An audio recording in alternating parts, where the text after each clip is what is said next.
A gunshot cracked through the scorching air of Redemption Springs, Arizona.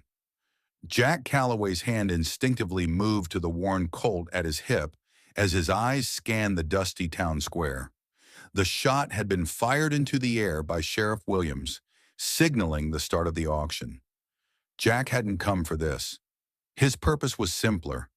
3 silver eagle dollars jangled in his pocket, his last coins meant for ammunition and seeds that might keep his failing ranch alive through another season. Next up, the auctioneer's voice cut through the murmurs of the crowd. Apache woman, strong back, good for work. Jack's weathered boots carried him closer, almost against his will. The crowd parted slightly, revealing the auction block where a woman stood. Her wrists were bound with rope that had rubbed her skin raw, but she held her head high. Her eyes, dark and defiant, surveyed the crowd with contempt rather than fear. Her Apache dress was torn at the shoulder, revealing more skin than she would have chosen to show, yet she made no attempt to cover herself. Her dignity seemed to exist independent of her circumstances. The auctioneer, a rat-faced man with tobacco-stained teeth, grabbed her arm roughly. Who'll start the bidding? She's young, strong, won't give you no trouble once she's broken in. The crowd shifted uncomfortably. Some men laughed. Others looked away. Sheriff Williams stood at the edge of the gathering, toothpick between his teeth, indifferent to the proceedings. Jack recognized Deputy Clay Matthews standing near the jail. They'd served together in the 7th Cavalry before Jack had walked away from that life. Clay nodded almost imperceptibly in Jack's direction, a ghost of recognition between former brothers in arms. $1. The voice belonged to Seth Harlan, youngest of the 3 Harlan brothers, who owned the largest cattle operation in the territory. Seth's eyes moved over the woman like she was livestock. His brothers, Warren and Fletcher Harlan, stood behind him, amusement playing across their faces. $1 for Mr. Harlan, the auctioneer called. Do I hear 2? The Apache woman's eyes found Jack's in that moment. Something passed between them, a recognition perhaps of something shared. Her lips barely moved, but he caught her whisper, "Not worth your money, cowboy." Jack's fingers closed around the 3 silver coins in his pocket. These were meant for ammunition, for seed, for survival through the coming months on a ranch that was bleeding him dry since Sarah had died in the fever outbreak last spring. The banknote would come due in 2 weeks. Without seed and supplies, there would be nothing to show when the banker came calling. $2, Jack heard himself say, the words leaving his mouth before he fully formed the thought. Seth Harlan's head snapped toward him, eyes narrowing. Well, look who it is. The Union soldier playing at rancher. He spat on the ground. $2.50. Jack pulled the coins from his pocket, held them up so they caught the merciless Arizona sun.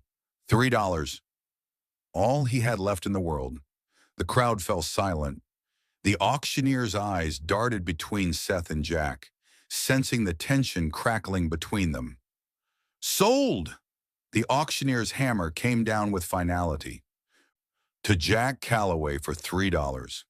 Seth Harlan's face darkened as he pushed through the crowd toward Jack. You're making a mistake, Calloway. That's Harlan property you're interfering with. Jack stood his ground, hand resting near his holster. Didn't see your brand on her. Seth stepped closer, breath hot with whiskey. You think that sad excuse for a ranch will last another month? When the bank comes for you, we'll take the Apache woman along with your water rights. Deputy Matthews materialized between them, badge glinting in the sun. That's enough, Harlan. Move along. Seth backed away slowly. This isn't finished, Calloway. Not by a long shot.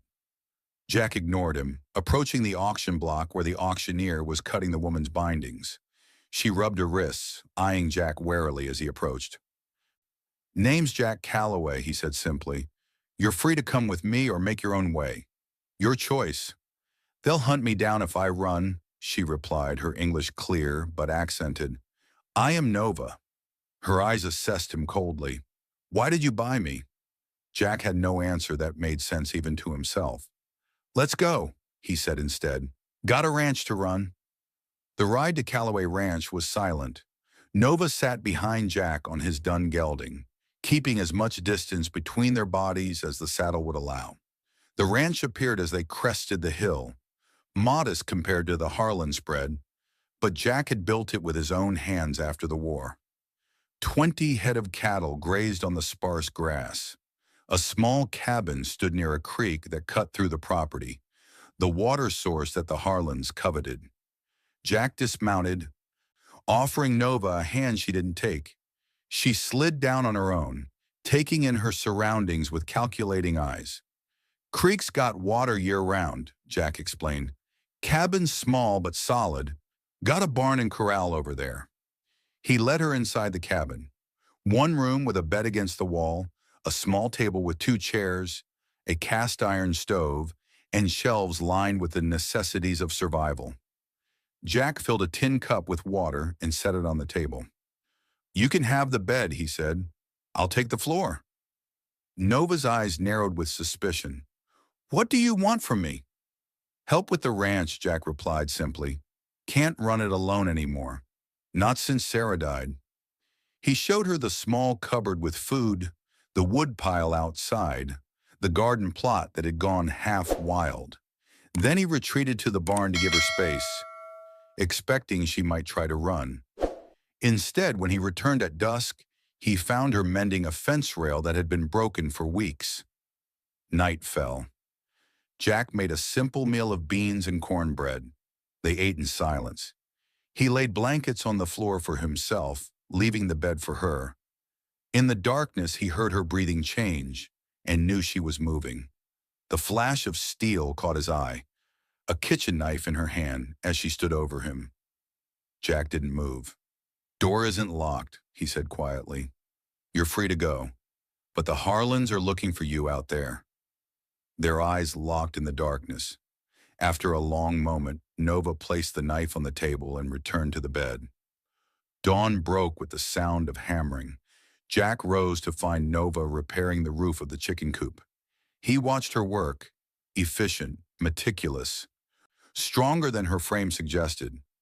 "You've done this before," he observed, handing her a cup of coffee. "My people build differently, but we understand making things strong." Her eyes remained on her task, avoiding his gaze. They fell into a rhythm over the next few days. Jack taught her the ranch operations, mending fences, checking cattle, clearing irrigation ditches. Nova learned quickly, adding her own knowledge where it helped. She showed him how to set snares that caught more rabbits in a day than he usually managed in a week. On the 5th day, Jack's axe slipped while splitting wood. The blade sliced his forearm, deep enough that blood pulsed alarmingly. Nova was at his side in an instant, tearing a strip from her dress to bind the wound. "Inside," she commanded, leading him to the cabin. She cleaned the wound with clear spring water, then retrieved a small leather pouch from where she'd hidden it beneath the bed. Inside were dried herbs and roots. She chewed some into a paste, then applied it to the gash before binding it with clean cloth. "Medicine from my grandmother," she explained at his questioning look. "She was healer for my people." "Where are your people now?" Jack asked, the pain dulled by whatever she'd applied. Nova's eyes hardened. "Dead. Soldiers came 3 winters ago. I was taken, traded, sold." Her hands worked steadily despite the emotion in her words. "Like cattle." Jack nodded, understanding more than he wanted to. He'd seen enough during his cavalry days to know what happened at the edges of civilization. "I was Union 7th Cavalry," he admitted. 8 years. Left after Washita." Nova's hands paused momentarily, then continued working. The Washita Massacre was well known among the tribes. Jack had walked away from the army after witnessing what his commanders called a victory. "Yet you bought me," she said quietly. "I gave you a choice," he corrected. "Still do." The wound healed remarkably fast under Nova's care. Within days, Jack was back to work, the gash closing cleanly without the infection he'd expected. Something shifted between them. Not friendship exactly, but a mutual recognition. Respect. My father taught me to shoot before I could walk, Nova mentioned one evening as Jack cleaned his revolver. All Apache children learn. Jack raised an eyebrow, then offered her his army Colt. Show me. Nova took the weapon with familiar ease, her hands automatically checking the chamber and balance. When she shot, her aim was deadly accurate, hitting a distant fence post dead center. Jack nodded with approval. He'd suspected she was holding back her skills, waiting until she trusted him enough to reveal them. They rarely spoke beyond what was necessary, but the silence between them grew comfortable rather than tense. Then came the morning Jack found two of his cattle dead by the creek.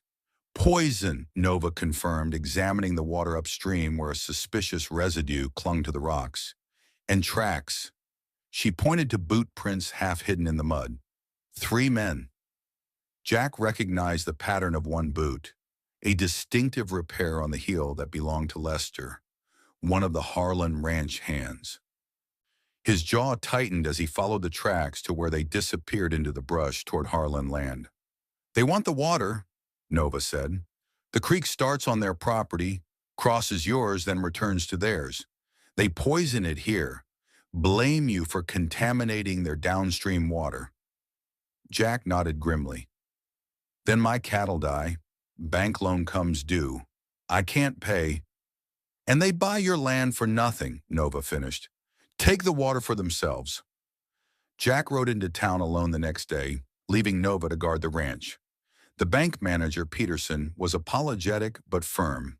No extension on the loan. 2 weeks to pay, or foreclosure proceedings would begin. As Jack left the bank, he spotted Warren Harlan emerging from Peterson's office through a side door, confirming what he'd suspected. Interest on your loan's been increased. Callaway, Peterson had explained nervously. Bank policy, nothing personal. Jack knew better. The Harlans had put pressure on the bank to accelerate his demise. The confrontation at the saloon was inevitable. Warren Harlan sat with his brother Seth in 3 ranch hands, including Lester with his distinctive boot. Jack approached their table directly. Figured poison in a man's water was beneath even you, Warren, Jack said, loud enough for the saloon to hear. Warren's face betrayed nothing as conversations died around them. Serious accusation, Callaway. Got proof? Lester should be more careful about where he leaves his tracks, Jack replied. Seth stood suddenly, chair scraping back. You calling us liars? I'm calling you poisoners and thieves, Jack answered steadily. The first punch came from Seth, catching Jack in the jaw. He returned it with interest, sending Seth sprawling across a table. Then Lester and the other hands were on him.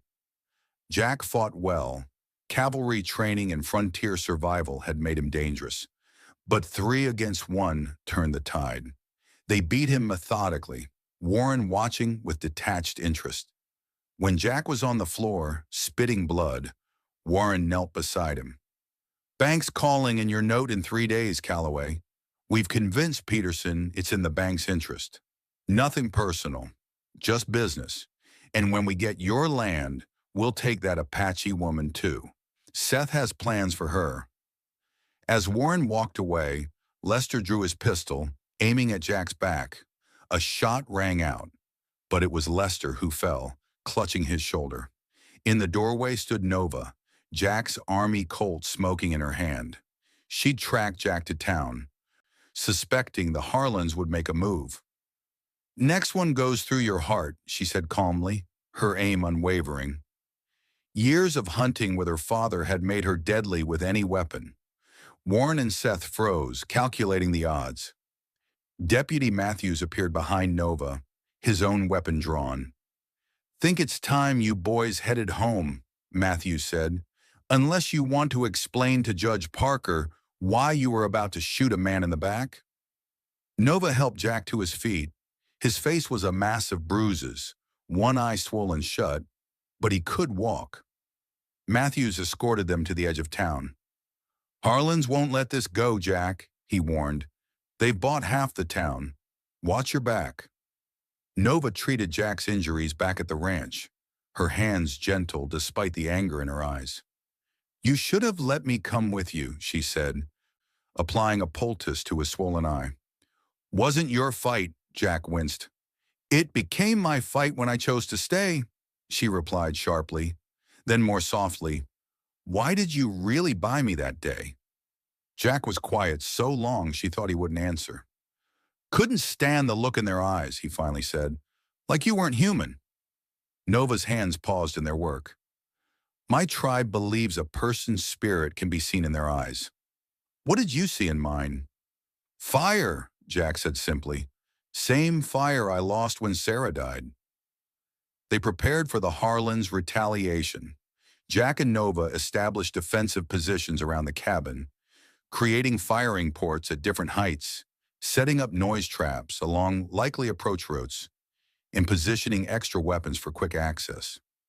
Jack taught Nova cavalry tactics for defending fixed positions, while she showed him Apache methods of creating natural cover and camouflage. "We'll need more than just defense," Nova said, studying their preparations with a critical eye. "We need money to fight the bank." Then Nova proposed her plan. "My grandmother's medicines," she explained. "People in town are sick. The doctor can't help everyone. I can." Jack was skeptical, but they had no alternatives. The next day, Nova accompanied Jack to town, her face partially hidden beneath a wide-brimmed hat. The blacksmith's young daughter had been ill for weeks with a persistent cough. Nova examined the child, then prepared a tea from her dwindling supply of herbs. Within days, the girl was improving dramatically. Word spread. The blacksmith paid them in horseshoes and repairs. The general store owner, whose wife suffered from painful joints, traded goods for Nova's remedies. Others came, offering money, food, services, not enough to pay off the bank loan entirely, but enough to make a partial payment and potentially negotiate for time. As they loaded their wagon with traded supplies, smoke appeared on the horizon, in the direction of the ranch. They raced back to find the barn engulfed in flames. Jack managed to save the horses, but the structure was lost. Nova found a torch discarded nearby. Deliberate arson. "It's in 3 days," Jack said grimly, looking at the burned ruins. "Loan comes due." This was just their way of saying hello. That night they made their preparations. Jack cleaned his Colt and rifle, checking each bullet carefully. Nova prepared her medicines and sharpened her knives. They reinforced the cabin windows with shutters and positioned water barrels strategically in case of fire. "If I don't make it," Jack said finally, "the deed is in the Bible. Get it to Matthews. He'll help you." Nova looked at him steadily. "We will both survive this day." She moved closer, firelight playing across her features. "My people believe a warrior should not face death with regrets." "Is there something you regret, Jack Calloway?" Jack met her eyes. "Not spending my last $3 on ammunition," he said with the ghost of a smile. Nova's lips curved slightly in response. "I have lived as property for 3 years. Tomorrow I fight as a free woman, beside a man who sees me. I have no regrets." The connection between them hung in the air, unspoken but palpable. Both understood that whatever happened tomorrow would change everything. Dawn had barely broken when they heard the riders approaching, at least 8 men, including all 3 Harlan brothers. They surrounded the cabin, keeping their distance. "Time's up, Calloway," Warren Harlan called. "Come on out. Bank says you're finished." Jack stepped onto the porch, rifle in hand. Nova remained inside at the window, Colt ready. "I've got till noon tomorrow," Jack replied. "Peterson agreed to the extension yesterday." Seth laughed. "Peterson isn't here, and we've got the papers right here saying we're authorized to take possession. Fletcher, show him." Fletcher Harlan, the middle brother, waved a document. "All legal, Calloway. Signed by the judge himself." Jack's grip tightened on his rifle. Papers signed by a judge you paid off, you mean? Does it matter, Shin? Warren asked. You're outnumbered, Calloway. Be smart for once. Walk away with your life. This is my land, Jack said simply. I'm not leaving. The first shot came from Lester, still nursing the shoulder wound Nova had given him. Jack dove for cover as bullets splintered the porch around him. He returned fire, dropping one of the ranch hands from his horse. Nova fired methodically from the window, her aim deadly. Another rider fell. The Harlans and their men scattered, taking positions around the property. What followed was a carefully orchestrated defense. Jack and Nova had prepared multiple firing positions throughout the cabin. They moved between them, creating the illusion of more defenders. Jack used cavalry suppression tactics, firing in controlled patterns to keep the attackers pinned down. Nova employed Apache stealth techniques, appearing at unexpected windows to take precise shots before disappearing. For an hour, the battle raged. Jack took a bullet to the arm but kept fighting. Nova tended it quickly between shots, applying a compress of herbs that stopped the bleeding almost immediately. They were outnumbered, but the attackers were exposed while they had the cabin's protection. Then Seth Harlan managed to circle behind and crash through the rear window. He grabbed Nova before she could turn, pressing a knife to her throat. Jack spun, rifle aimed, but couldn't risk the shot. "Drop it, Calloway," Seth growled, "or I cut her throat right now." Jack lowered his rifle, eyes locked with Nova's. In that silent exchange, something passed between them. Nova's hand moved slightly toward her waist. "Smart move," Seth said, grinning. "Now we're going to walk out of here. You're going to tell your Apache whore to drop her gun too." "She's not mine," Jack said quietly, "and she makes her own decisions." In that moment, Nova struck. The small blade she kept hidden at her waist slashing across Seth's forearm. He yelled in pain and surprise. Jack lunged forward, tackling him through the broken window. They fought brutally in the dirt, Seth's knife against Jack's fists. Warren Harlan appeared, aiming his pistol at Jack's head as Seth scrambled away. "Should have taken the offer, Calloway." A gunshot cracked, but it wasn't Warren who fired. The eldest Harlan looked down in confusion at the red stains spreading across his chest. Behind him stood Deputy Clay Matthews with a smoking shotgun, alongside the blacksmith, the storekeeper, and a dozen townspeople. "That's enough," Matthews called to the remaining attackers. "Drop your weapons or the next one's for you." The fight drained from the Harlan men as they realized they were now outnumbered. Seth stared in shock at his brother's body. "These people came to defend their healer," Matthews explained, nodding toward Nova. "Seems your Apache prisoner has become more valuable to this town than you, Harlan." The banker, Peterson, stepped forward nervously. "There's been a misunderstanding about Mr. Calloway's loan. The extension is granted, of course." "No misunderstanding," the blacksmith growled, advancing on Peterson. "My Emma would be dead without this woman's medicine. The whole town knows you're in Harlan's pocket." Other voices joined in. Mothers whose children Nova had treated, men whose ailments she'd eased. The tide had turned not just against the Harlans, but against the corruption they represented. Jack helped Nova to her feet. Her arm was bleeding where Seth's knife had caught her, but she stood tall. "You saved my life," Jack said quietly. "We saved each other," she corrected. The setting sun cast long shadows across the ranch as Jack and Nova stood on the hill overlooking the property. The Harlan threat was ended.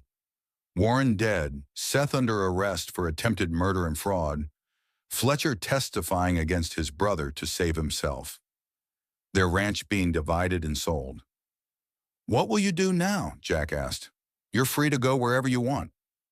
Nova surveyed the land, the creek glinting in the fading light, the cabin standing weathered but strong, the cattle grazing peacefully. She closed her eyes, feeling the wind against her face. "When I was a child," she said softly, "my father took me to the high places to listen to the spirits. He said a person knows their place when the land speaks to them. She opened her eyes, looking directly at Jack. This land speaks to me now. Jack nodded slowly, understanding what she meant. Does that mean you're staying? My tribe believed that debts must be repaid, she said. You spent your last coin for my freedom. I used my grandmother's knowledge to help save your land. She turned to face him. The debt is balanced. She took a step closer to him, her expression softening. But there is more than debt between us now, Jack Calloway. My people are gone. But here, she gestured to the ranch, here we have built something, together. Jack looked out over the land he'd fought for. It won't be easy. Ranch this size barely supports one person, let alone two. The town needs a healer, Nova replied, and you need a partner. She held his gaze steadily. Not a possession, a partner. Jack extended his hand, a gesture of agreement, of partnership. Nova took it, her grip as firm as his own. We built this, she said. We will defend it, together. In the distance, a rider appeared on the trail from town. Deputy Matthews, coming fast, a letter in hand, a call for help from an old cavalry friend facing trouble on the border.